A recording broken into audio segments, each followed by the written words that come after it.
Hey Motive Nation, Nick Parr here with you again in Grand Rapids, Michigan at Spectrum Lanes, and today I'm going to teach you how to find your PAP or positive access point. This is something that I get asked all the time on like, hey, how should I lay out this ball? Well, knowing your positive access point is very key to doing that.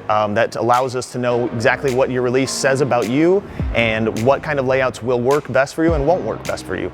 So today I'm going to show you how to do that with just your bowling ball and a grease pencil.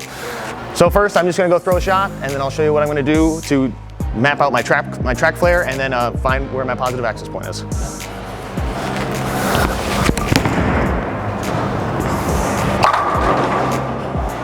Make sure I'm in plenty of oil. Grab a grease pencil. Pro Shop will have these, and that's why I said you can work with your Pro Shop operator so that they can kind of show you how to do this, or if you have grease pencils or a wax pencil or something, it'll be perfect. Now you're going to take the ball that you just threw, find the first track line closest to your fingers and thumb, and just trace that all the way around. And then as you get towards the back, it's actually going to butterfly and be the back flare here.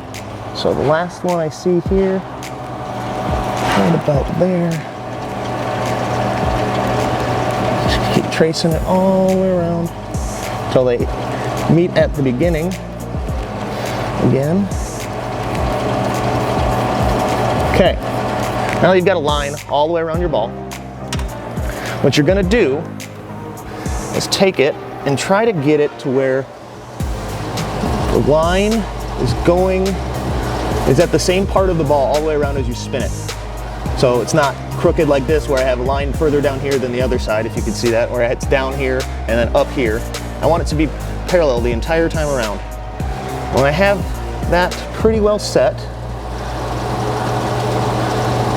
I'm going to mark it, the top of the ball here. That's about the top right there. Okay. So then I'm going to take the spot that I just marked, I'm going to mark it with this piece of tape and go back out on the lanes and throw it. Now when I do this, the best thing to do here is actually probably have somebody filming, maybe slow-mo from directly behind you so that they can see where the tape is actually lining up, because you want the tape to not move as soon as it comes off your hand as you're releasing. It's going to migrate a little bit, but when you're releasing it right away, you want that tape to be very solid. So this might take some, trial and error, just because we're not doing it with an armadillo or the precise way, but this should get you close. So now throw another shot, see if the tape moves off my hand.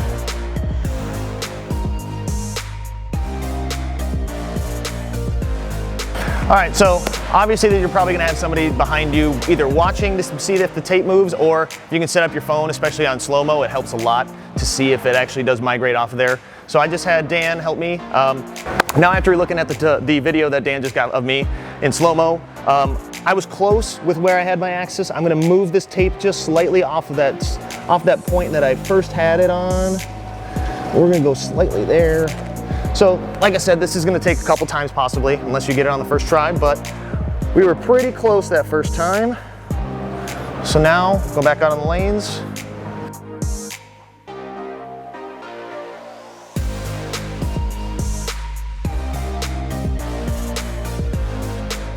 Okay, so now that we've got our PAP marked on the ball, we are gonna go ahead and you're gonna have to find the exact center between your grip line of the fingers and the thumb.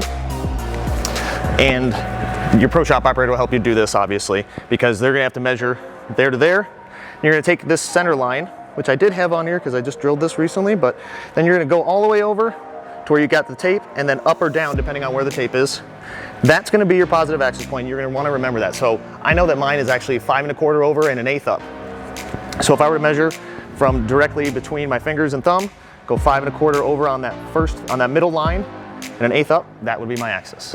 You should do this at home because it's gonna be very beneficial for drilling balls, especially as you drill more and you wanna see a certain shape on the lane or maybe get something out of a certain ball.